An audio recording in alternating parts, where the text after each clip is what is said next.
Welcome to Love, Life, and Marriage with The Woods. I am Saiko. And I'm Sharon. And welcome to our channel. Please do the following. Please like, subscribe, share, hit the notification bell at the bottom of this video. That way, whenever we go live or post our videos, you'll be one of the first to have your eyes set on them and to also share them with others as well too. If you like to support the ministry financially, you can do that through the ministry opportunities to give. Also located at the bottom of the screen, PayPal or Cash App.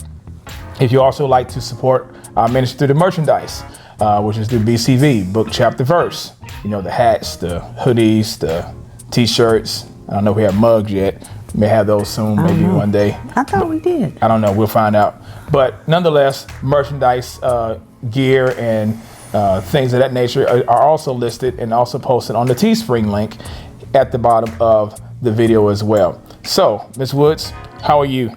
Nice hair. Thank you. Oh, then she looks so beautiful, y'all. Give her a round of applause. All right, so Ms. Woods, we want to talk about a couple of things. This particular episode and video, we want to talk about a current issue that has been going on regarding Sha'Carri Richardson. Some of you may know her, young female, 21 years old, was born in 2000. Gee, that's a baby. 21 years old. 21 years old. Yes. Yeah. So anyway, if you saw in the news, saw the news reports, and she's an Olympic runner, but unfortunately, she has made some choices, and with those choices come consequences, which is pretty much the title of our video today. Choices and consequences. I think is pretty much appropriate for what we're dealing with today, because life is full of choices, and also life is full of consequences. We sometimes don't want to address and talk about consequences unless those consequences are good, but everything we do has a consequence. And everything. What do I always say? What do you say? You gonna tell us? You don't know what I say? You say a lot of things, so I want to make sure I say the right thing on this video and this family friendly. We don't get to choose our consequences. No. We choose our choices, but we don't choose the consequences. That's right. That is definitely true. So this young lady, Sha'Carri, has chose to, or made a decision or choice to smoke weed or marijuana or the bud or the chronic or the dub, sack, whatever you want to call it. And she basically, or that loud, she basically took a urinalysis test or took a drug test, and was found that she had THC, I think that's what it's called, yeah, in her system. And with the rules of the Olympics, you can't have any drugs in your system that would disqualify you from participating in the Olympic Games or particular competition events. And so she was. I would give her credit for this. When she was, found out, and when she came forward, she didn't make any excuses for it. She admitted what she did was wrong. She fully stated that she knew what she was doing. She knew what the rules were, she said. However, she made a decision, and she also said that it's because of the death of her mother, things of that nature. She used it as a get out and get away, coping mechanism. And unfortunately, that choice costed her an opportunity for people to see her use her God-given skill and talent for others to see. And so, of course, there are people, in the media, social media, and even in the black community, we're talking about how this is unfair, give another chance, and how, it was just weed, and how weed should be, the rules for weed should be abolished, and we need to, it's just weed, it's just weed. Well, for Christians, we have a different view on that. As Christians, we're called to obey God-ordained authorities. We're called to submit to every governing institution. We're called to be salt and light. We're not called to break rules and then try to make excuses for why the rules are broken. We do understand that we live in a culture, we live in a society that now are telling people that right is wrong and wrong is right, and that if you don't agree with the rules, then just go and cry out racism. That's pretty much the default mechanism that people want to use, especially those of us who are black. When we see something that is not fair, or we perceive that it's not fair, or something that we don't agree with, we want to instantly cry racism. And so we want to talk about that. We want to talk about, choices and consequences.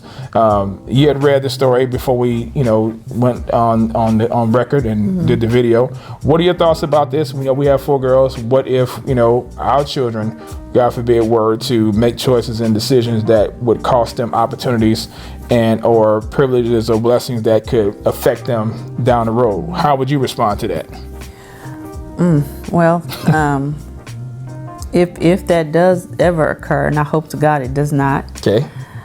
I would hope that I would stay in my right mind, and I would hope that I would tell them that, you are now going to have to deal with whatever comes with this. Okay. And that's with anything? I mean, yeah, that's with anything. You wouldn't try to get them out and make excuses for or try to come to their defense? No, I can't do that. In good conscience, I can't do that. I can't, as much as a mother would want to, try to buffer or try to cover up those types of incidents, in good conscience, I could not do that, because then I would be considered an enabler. Okay. And I don't want to be considered that as well. So. But it was just one time.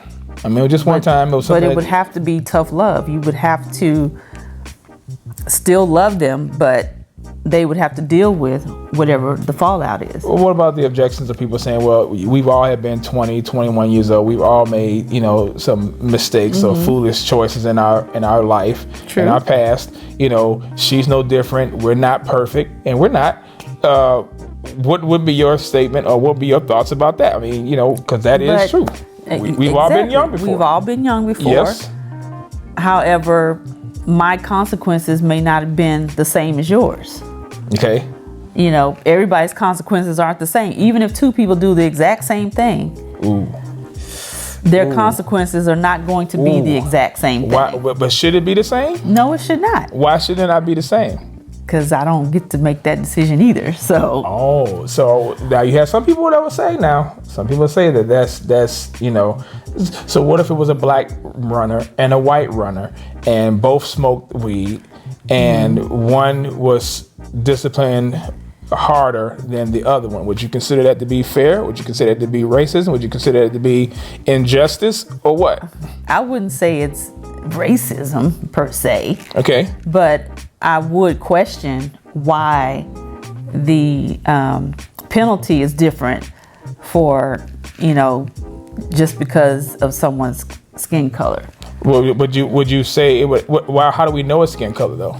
We wouldn't know that. But why do we always go to that default? Because that's what we do. Okay, so is it possible that it could be other underlying factors that we're not aware of? Okay, so like for instance, so what if both individuals, both female, one black, one white, so you had Sha'Carri and then you had Susie. Both were found, with THC in their system. Both were of the same age. Sha'Carri was suspended, was not allowed. This person was suspended and allowed to run in a particular, game. Would that be considered racism? Why do we consider it to be racism, or why can we just say, okay, what are some underlying factors that could have contributed to this? Right. Maybe it was the influence of this particular person over this individual. Like for instance, if I know that an individual has a greater influence or a greater responsibility, Jesus says, to whom much is given, much is required. True. Could that also be the case when it comes to situations that we may perceive on the outside looking in that it's injustice, but because we don't have all the facts, we can say, okay, you know what? The Bible says he who gives an answer before he hears is a folly and a shame to them. So we make responsive answers and give conclusions when we don't actually gain all the facts. Like you always say, ask before you assume. That's very important because, when you look at situations like that, you got to think about how God treats us. You have 2 people who have, let's just say you have 2 people who have 2 separate people who have had sexual relationships outside of marriage. True. One got pregnant and had children. The other one didn't get pregnant. That's true. Good point. And we don't know why the Lord allowed this person to conceive at that particular time and have a child outside of wedlock, and this one did not. Right. Even though they both did the same thing. Right. We don't know that. We don't know why he chose to allow that to happen in such a way, but we also don't see that the person that didn't get pregnant may have had deeper mental issues behind that, or something like it could have affected them a lot differently than it affected the one who did conceive. True. So again, so it all depends on the situation. It all depends on circumstances. It all depends on also factors that we or the public may not know. Right. Okay. So with Sha'Carri, she owned up to her responsibility. And amazingly, she didn't even mention anything about racism. What you say? And when I watched the Today Show, there was no mention of her talking about systemic racism or systemic injustice. To my knowledge, when I saw her interview on the Today Show, her doggone smoke detector was going off. Oh, really? Oh my gosh! I thought I heard somebody saying that, but I thought that I don't know if that was something else. Ladies and gentlemen, when you and it would be funny if one of ours go off while we're doing this live or while we're doing this video, right? It would. It would be, because here I am about to get on people about, when you're about to do a video interview, or if you're about to do an interview of any sort, everybody can hear that smoke detector going off. Everybody. But if she was on live TV, there's nothing she could do about that. But I'm pretty sure, I'm just assuming. I'm pretty sure that thing was going off before she went live. Who knows? I'm just saying. Yeah, we don't know, but that seemed like that thing been going on. Matter of fact, one of our friends, Scott Newman, said that's the single woman's mate call. Yeah, because if you got a man at home, I mean, most dudes I know not gonna be sitting around and that's like a nagging sound, like that nails on a chalkboard. Oh yeah, so I would just listen to that thing and say, Gee! I mean the whole thing. So yeah. Anyway, but she owned up to her responsibility, and she owned up to the consequences. Now let me ask you this: do you think that she's used prior to this incident, or do you think this was her first instance doing so? No, she just got caught. She just got caught this time. That. Oh yeah, she probably a weed head. Just got caught. And that's how it is with all of us. I mean, unfortunately, sometimes we don't stop until we get caught. Yeah. And it's not to condemn her. Some people don't stop you when they do. No, they don't. And they lose out of more benefits and more blessings and more opportunities. But you can't blame the white man. The white man didn't make her smoke the weed. The white man didn't make her do what she did. She chose what she chose, and she received the consequences that she received because she did what she did. And I have to give her props for that. And I would just say this: for her, it's weed. For others, it could be anything. It could be. It can be promiscuity. It could be, sex outside of marriage, or adultery, or whatever the case might be. Whatever your quote unquote sin may be, we all have to understand that these are choices that we have made, and we can't blame anyone else. And also, because God is not going to look at anybody else when we have to stand before Him. He's going to look at what we've done. And we can try to blame our background. We can try to blame the white man. We can try to blame systemic racism. We can try to blame injustice. We can try to blame all these so-called issues and factors. At the end of the day, the man in the mirror or the woman in the mirror has to give an account for what we do here in this life, here in this body. And we need to teach that to our children. A lot of our children are walking around thinking that they can do whatever they want to do and not face any consequences because it starts at home. The parents are not telling them that they're responsible for their actions. And so they go out into a world, they go out into a society, and unfortunately, not everybody in the society is going to put up with that. No. And so it's best to start it at home. It's best to show our children at the youngest age possible that what you do bear consequences. Yeah. And those consequences sometimes far outweigh the choice or choices that you and I make. And this is why the Bible talks about in Galatians 6:7, don't be deceived, God is not mocked, for whatever man sows, that he or she also will reap. You sow to the flesh, from the flesh you're going to reap corruption. You sow to the spirit, from the spirit you'll reap life. And so all of those things have consequences, good and bad. And we need to teach our children. We need to teach those that we disciple, those that are influenced by us, that, hey, none of us are going to get away with any of the choices that we make, either in this life or in the life to come. We're going to have to pay for the choices that we've made. True. And let me say this as well, to those of us who have children and who are raising children, you know, our children, even when they're little children, you know, when they become toddlers, and the choices that some of them make, they make, you know, choices that little kids make, you know, and then some, and I'll say particularly, I won't say all, but particularly young parents don't like to discipline their children. Yeah. And that's going to come back to bite them when those children get older. Oh, yeah. And they'll realize that, oh, you should have spanked little Johnny or little Susie. Yeah. Instead of just, you know, tapping them on the hand and saying, stop that. Right. Because they now know there's really no consequences to my actions. Yep. I just do what I want to do, and mommy and daddy just going to tap me or go sit me in the corner somewhere. Yeah. It starts at the home, y'all. Right. I mean, it starts at the home. And I'll say this as well. Parents, mothers and fathers in the home, especially those of you who are wives. When that man is getting on those children, get out the way. Yes. Get out the way. Yep. And if he's a godly man, controlled by the Spirit, he's not going to abuse and mistreat and do anything to hurt and harm that child. Yes, his job is to inflict discipline and punishment and pain to that child's behind. But when you get in the way or tell him that that's enough, and you do it in front of that child, that registers to them already. They know that that's going to be there. And now you're going to have the child pitting the father against the mother, or the mother against the father, and trying to come between the two and saying, okay, well, if you don't do it, then I know I can go to mom and she'll do it. She'll take care of it. You're causing problems in the home when you do that. Right. So, you know, the role of the father is, of course, to provide, but it's also to bring punishment and inflict discipline and inflict where, you know, corporal punishment, we want to use that term. Bottom line, we talk about getting whippings. That's what we're talking about, okay? For those who may not understand that. Because we know society will tell you that the psychological effects of spankings are worse. No, it's not. The Bible tells us that we are to beat our children with the rod, and if we beat them, they're not going to die. They may feel like they're going to die. Right. They may swear it down and you're killing them. You're not.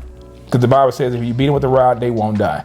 And so we need to make sure that we understand that the role of the father is to establish order, discipline, instruction, of course in love, but love ain't this ooey gooey gushy to where you just talk.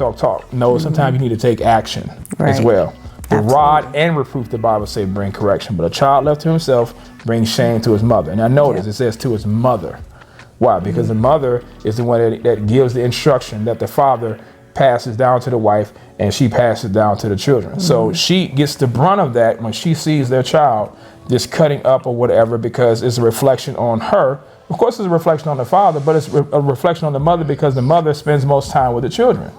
So when you're in the way and you are stopping that child from getting corrected and getting reproved or receiving, you know, the consequences for his or her actions by the rod, you're only causing problems in your house. And let me say this too, while we got just a few minutes. Oh, Lord. Here we go, when y'all. It comes to discipline, whether you have daughters or sons, there is no differentiation, if I'm saying the word correctly. You are.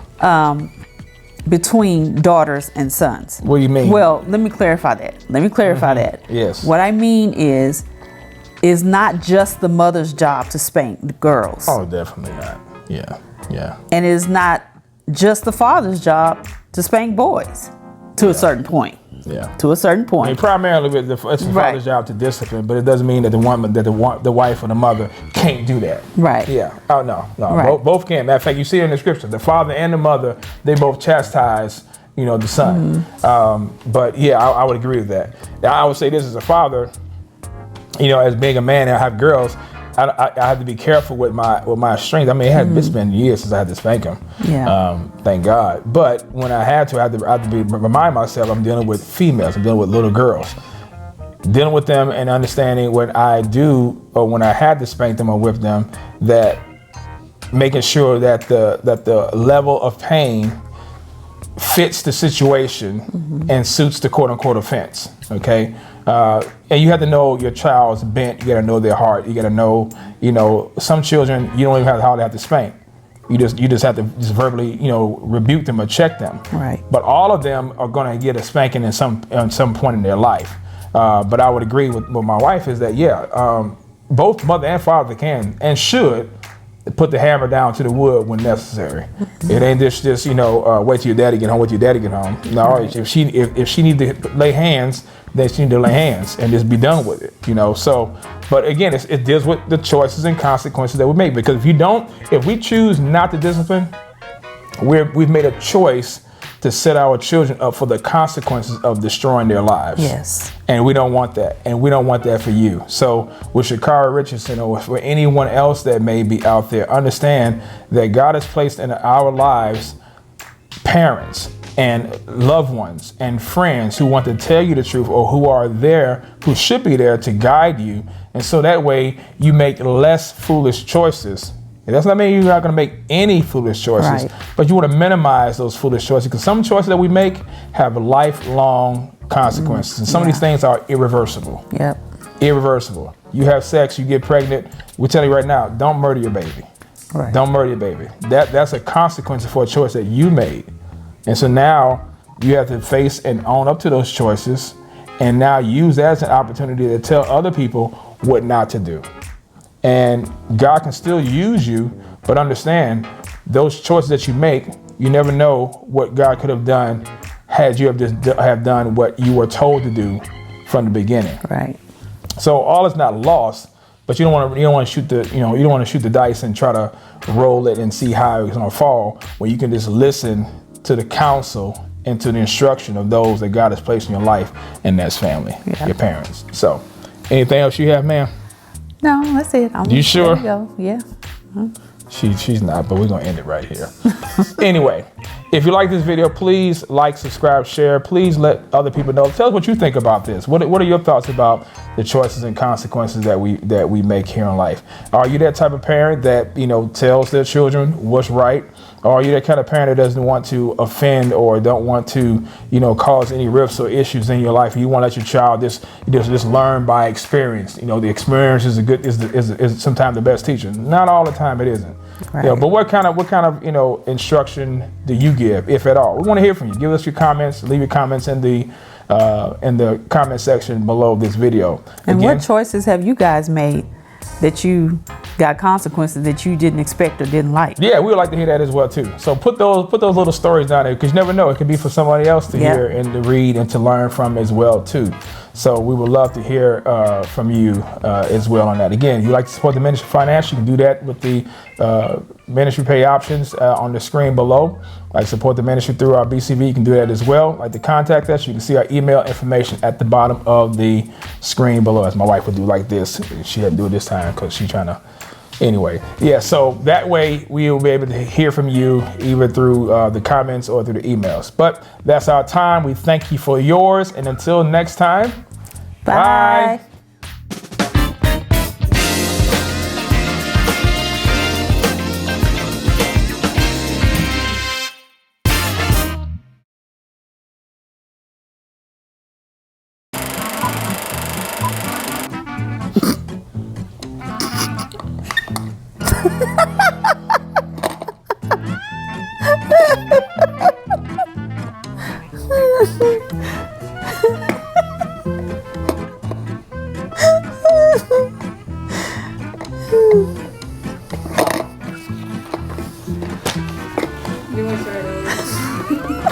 No, because he's going to cut it out by the time we get to the part where she needs to get it.